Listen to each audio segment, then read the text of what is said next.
The room was freezing. That was the first thing I noticed. Not some supernatural silence, just the fact that I'd kicked the duvet off in my sleep and now my feet were ice blocks.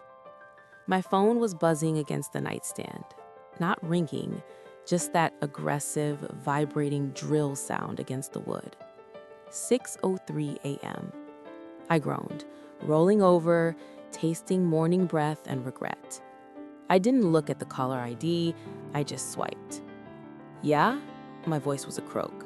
Who is this? There was a pause, not a creepy pause, just the sound of someone typing on a keyboard.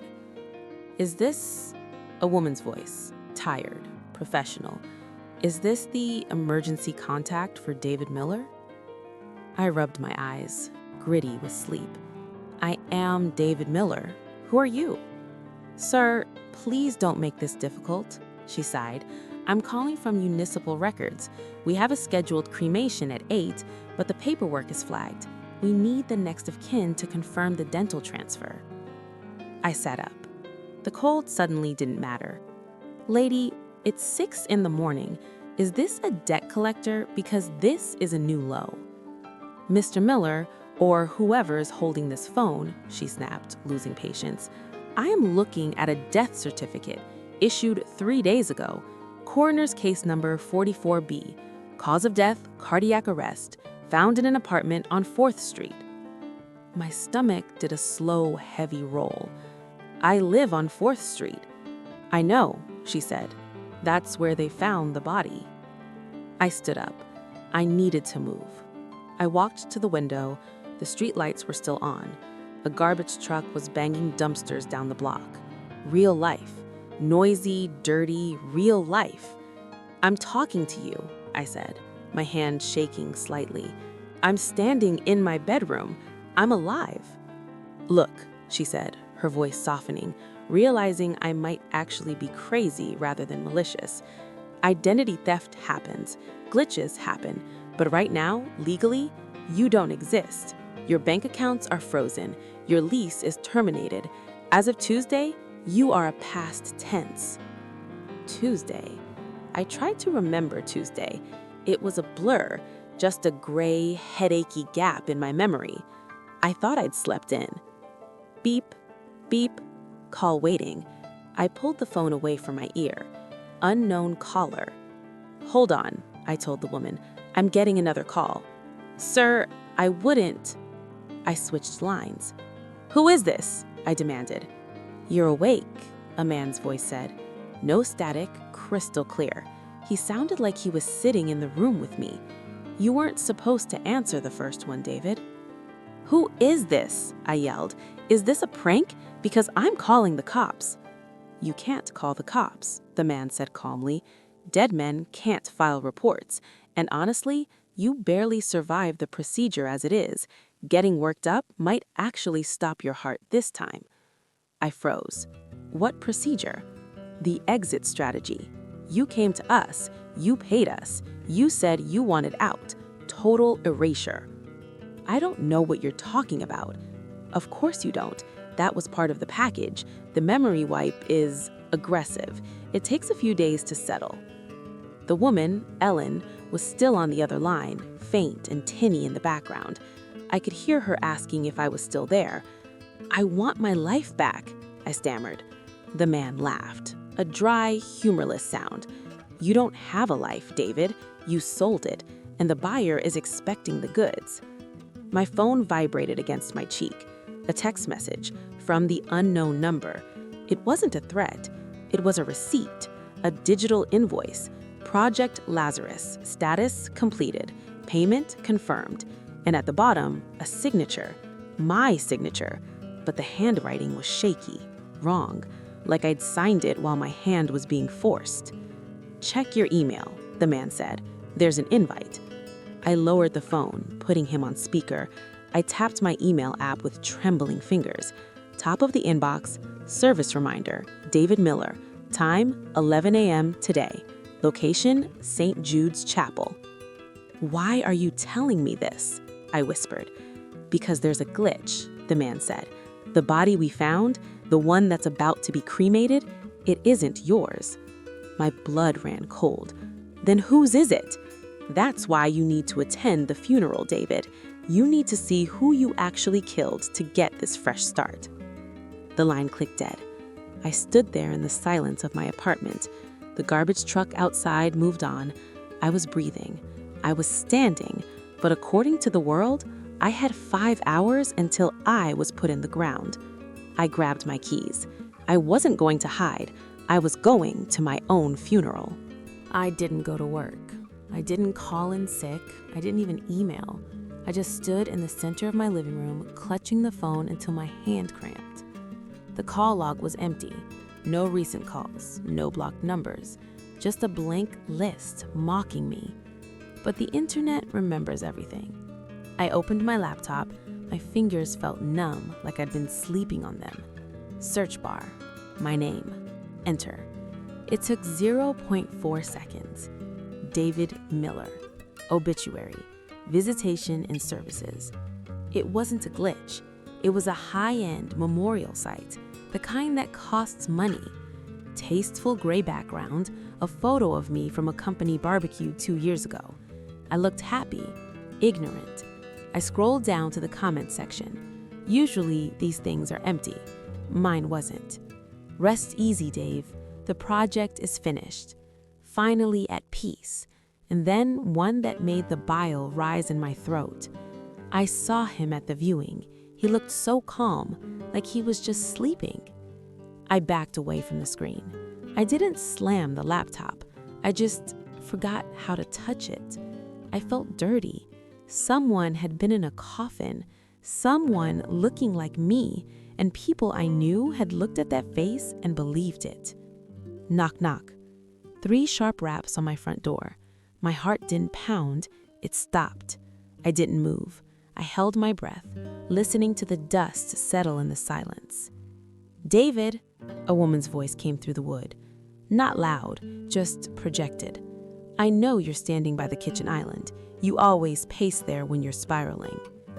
I walked to the door. My legs felt heavy, like I was wading through water. I opened it 2 inches, keeping the chain on. A woman stood there, maybe 30, expensive coat, sharp eyes that looked tired. She was holding a bodega bouquet of cheap white carnations. "Hi," she said. "I don't know you," I rasped. "I know," she said. "That was expensive to arrange." She looked down at the chain lock. "Let me in, David. If I wanted to hurt you, I wouldn't have knocked." I undid the chain. It wasn't trust. It was shock. I was operating on autopilot. She walked in, tossed the flowers on the table, and immediately pulled a small device from her pocket. She scanned the room. The device stayed silent. "Clean," she muttered. She sat on my couch, like she owned it. "My name is Mara," she said. "I was your case officer." I let out a short, jagged laugh. "Case officer? Lady, I work in logistics. I ship crates of frozen fish to restaurants. I'm not Jason Bourne." "You think you work in logistics," she corrected, crossing her legs. "Because logistics is boring. Boring is safe. You chose boring." She reached into her designer bag and pulled out a manila folder. It smelled like old paper and bureaucracy. She slid it across the coffee table. "Take a look." I opened it. It wasn't a spy dossier. It was a medical consent form. Project Tabula Rasa. Subject David Miller. Procedure voluntary memory partitioning and identity cessation. My signature was at the bottom. The ink looked fresh, dated 3 weeks ago. "I didn't sign this," I whispered. "You did. You begged for it. You said you saw something in the shipping manifests, something you couldn't unsee." "What did I see?" Mara's face hardened. "You moved things, David, not fish. You moved assets for very powerful people. And when you found out what those assets were, you panicked. You wanted out. You bought the death package." "Death package?" "We stage the heart attack. We provide the cadaver, a John Doe, modified to match your dental records. We wipe your memory of the last 5 years. You wake up thinking you're a nobody, living a quiet life, safe." I stared at her. If I'm safe, I asked, my voice trembling, why did the records office call me? Mara looked at the window, nervous for the first time. Because the John Doe, the body we used to replace you, it wasn't just a random body. She looked back at me. Someone made a mistake in the morgue, and now the wrong people know you didn't die. Buzz. My phone on the table lit up. Unknown number. Mara snatched it before I could move. She read the screen. Her face went pale. "They know," she whispered. She turned the phone to me. One text message. "The coffin is closed, but we know it's empty." "We have to go," Mara said, standing up fast. "Pack a bag, 2 minutes." "Go where?" I asked, not moving. "Safe house, off the grid." I looked at the clock on the wall. 10:17 a.m. My funeral was 43 minutes, St. Jude's Chapel. I looked at Mara. "No," I said. She stopped. "Excuse me?" "I'm not running," I said. "I'm going to the chapel." "David, that is suicide." "Maybe," I said, grabbing my coat. "But if there's a body in that coffin with my name on it, I want to see whose face it has." Mara stared at me for a long second. Then she pulled a gun from her purse. I flinched. She checked the chamber and put it back. "Fine," she said. "Then we take my car." We didn't take the car. Mara said cars were traps. GPS, traffic cams, license plate readers. "If they know you're alive," she said, checking her reflection in a shop window, "they're tracking every engine that moves near your apartment." So we walked. 40 blocks through the gray morning drizzle. We stuck to the alleys and the spaces between buildings. The city felt wrong, like a stage set where the actors had forgotten their lines. "You're quieter than before," Mara said, her heels clicking rhythmically on the wet pavement. "The old you would have asked a dozen questions by now." "I'm afraid of the answers," I said, pulling my collar up. "Good," she replied. "Fear keeps you sharp. Comfort gets you killed." We reached St. Jude's Chapel. It was crowded. I stood across the street, huddled behind a bus shelter, watching the scene unfold like a twisted movie. There was a banner above the entrance, tasteful, discreet. David Miller, 1988 to 2024. A quiet life well lived. My stomach turned over. It wasn't just fear, it was nausea. Looking at your own end is unnatural. "There," Mara whispered, grabbing my elbow, "by the hearse." I followed her gaze. A man was standing near the open back of the black Cadillac. He was wearing a charcoal suit, my charcoal suit, the one I bought for my sister's wedding. He turned his head, and the air left my lungs. It was me. Not a vague look-alike, not a plastic surgery approximation. It was me. Same height, same slump in the shoulders. He even had the small white scar above his left eyebrow, the one I got falling off a bike when I was 7. "That's not possible," I hissed, backing away. "Is that a mask?" "No," Mara said, her voice devoid of emotion. "It's a replacement, high-end biosculpting. You paid a fortune for him." "I paid for a corpse," I said, "for a fake death." "You paid for a legacy transfer," she corrected. "Look at him, David. Really look." I watched. The double nodded at someone. He checked his watch. He smoothed his tie. "He's confident," I whispered. "He's optimized," Mara said. "He's you, but without the anxiety, without the insomnia, without the conscience. He's the version of you that fits the mission." The doors of the chapel opened. Organ music spilled out onto the street. People started filing in. I saw my boss, my landlord, my neighbor, Mrs. Gable. They shook the replacement's hand. They didn't scream. They didn't ask why the dead man was greeting them. "Why aren't they freaking out?" I asked. "Because he's introduced as your cousin or your brother. It doesn't matter. They see what they want to see. Grief makes people blind." Buzz. My phone vibrated against my ribs. I pulled it out. My hands were shaking so hard I almost dropped it. Unknown number. I opened the message. "Watching your own funeral is a bad habit." I typed back, my thumbs slipping on the wet screen. "Who are you?" The reply came instantly. "I'm the part of you that you tried to cut out." Across the street, the replacement stopped shaking hands. He froze. Slowly, deliberately, he pulled a phone from his pocket. He looked at the screen. Then he looked up, straight across the street, straight through the rain, straight at me. He didn't look surprised. He smiled, a small, cold, knowing smile. My phone buzzed again. "You always hated loose ends, Dave." Mara saw the look. She shoved me hard. "Move, now." But I was frozen, because the smile triggered something, a crack in the wall of my memory. Flashback. Not a fish market, not a warehouse, a shipping container. Cold steel. I was holding a clipboard. I was checking names, but the cargo wasn't fish. It was people, rows of them, sedated, erased. And on the manifest, I saw the destination, recycling. I hadn't just worked in logistics. I was the one who decided who got erased, and when I couldn't stomach it anymore, I erased myself.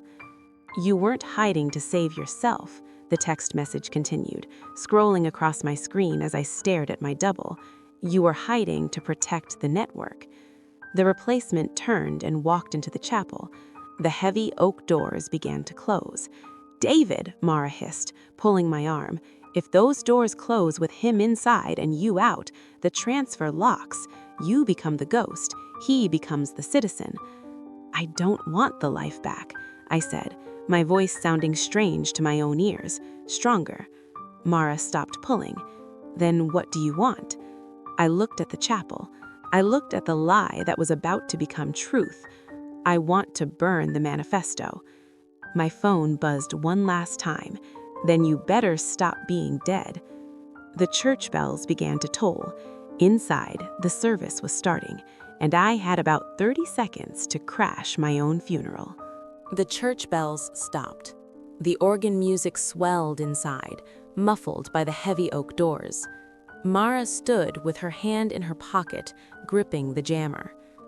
"Once we go in," she said, rain dripping from her hair, "the network will designate us as hostiles. They won't try to erase you anymore, David. They'll just liquidate you." "I know," I said. "You have no weapon," she noted. "I have the one thing they didn't account for," I replied. "Which is?" "I know what's in the box." I didn't wait for permission. I grabbed the iron handles and threw the doors open. Bang! They hit the walls with a crack that cut through the organ music. The sound inside died instantly. 70 heads turned. The air in the room was thick with the smell of lilies and damp coats. At the front of the room, standing by the open casket, was the replacement. He looked perfect, sad but composed. He was mid-eulogy, holding a tissue he didn't need. When he saw me, his eyes didn't widen. He didn't panic. He smiled, a polite, pitying smile. "Ladies and gentlemen," he said, his voice smooth, borrowing my baritone but stripping it of the cracks. "Please stay calm. My cousin Michael, he has mental health episodes. He gets confused." Murmurs rippled through the pews. "Poor guy," someone whispered. "He looks just like him," another said. I walked down the aisle. My bet boots squeaked on the marble floor. "I'm not Michael," I said, loud enough to reach the back row. "Security," the replacement called out gently, looking at the funeral director. "Please help him outside." Two large men in black suits started moving toward me. Mara stepped into the doorway behind me. She pulled the device from her pocket and pressed the button. Hum. A high-pitched feedback whine blasted through the church speakers. Everyone covered their ears. The lights flickered violently, then died, leaving us in the gray daylight filtering through the stained glass. The electronic candles on the altar went dark. The replacement stumbled. Just for a second. His connection to the earpiece was cut. He was offline. I used the confusion to push past the security guards. I reached the altar. I stood face to face with myself. Up close, he was terrifying. His skin was too smooth. His pupils didn't react to the light change. "Go away, David," he hissed, his voice dropping the polite facade. "You paid for peace. Go die quietly." "I paid for a clean slate. I didn't pay for you to keep doing my dirty work." I turned to the crowd. My mother's sister was in the front row, crying. "Aunt Sarah," I said. She looked up, terrified. "David?" "It's not him, Sarah," the replacement shouted, grabbing my arm. His grip was like steel. "He's a sick man." "If I'm sick," I gritted out, wrenching my arm free, "and if that's my body in the box." I turned to the casket. It was closed, polished mahogany, expensive. "Then what are you hiding?" The replacement lunged at me. He was fast, faster than a human should be, but he was predictable. He moved like a program. I didn't fight him. I dropped to the floor, letting him crash into the flower stand. Then I scrambled up and shoved the heavy lid of the casket. It didn't budge, sealed. "Help me," I yelled at the crowd. "If he's dead, let's see him." The replacement was getting up, a silver letter opener in his hand now. He wasn't smiling anymore. Mara fired a shot into the ceiling. Crack! Dust rained down. Screams erupted. The crowd scrambled, ducking under pews. But in the chaos, the luck on the casket shattered. I threw the lid open. Silence returned to the room. Absolute horrified silence. Aunt Sarah screamed. The casket wasn't empty, and it didn't hold a body. It was filled with bricks, wrapped in bubble wrap, and on top of the bricks, a stack of hard drives, my legacy, the data, the names, the roots, the lives I had trafficked. They weren't burying me. They were burying the evidence. The replacement froze. The narrative was broken. The glitch was exposed. He looked at the crowd, then at me. His phone buzzed, or maybe he buzzed. He looked at his wrist.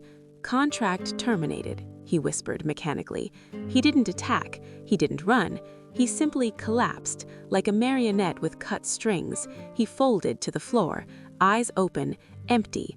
Sirens wailed in the distance. Mara grabbed my shoulder. "David, we have to go, now." I looked at the drives in the coffin. I grabbed as many as I could carry. "Let's go," I said. We didn't say goodbye. We ran, through the back door, over a fence, into the labyrinth of the subway tunnels. We spent 3 days in a motel in Jersey, decrypting the drives. It was worse than I thought. The network wasn't just in my city, it was everywhere, and I was a cog in the machine. Mara asked me on the 4th morning, "What now?" She had a fake passport ready for me, a ticket to Buenos Aires. "You can still disappear," she said. "The world thinks David Miller went crazy and vanished. You're a ghost." I took the passport, and I dropped it into the coffee pot. Mara smiled, a real smile this time. "I was hoping you'd do that." I don't live in a house anymore. I don't sleep in the same bed 2 nights in a row. I don't have a name, but I have the list. I travel. I find the people on the list, the ones the network is trying to erase, the ones buying the death packages, and the ones being sold in containers. I intervene, sometimes with a warning, sometimes with a hammer. Yesterday, my phone rang, blocked number. I answered. "Who is this?" a voice asked, terrified, confused. It was a man who just woke up to find his bank accounts frozen and his funeral scheduled. "Don't panic," I told him. "Who are you?" he asked. "Are you the records office?" "No," I said, checking the magazine of my gun. "I'm the guy who ruins the funeral." I hung up, and I went to work.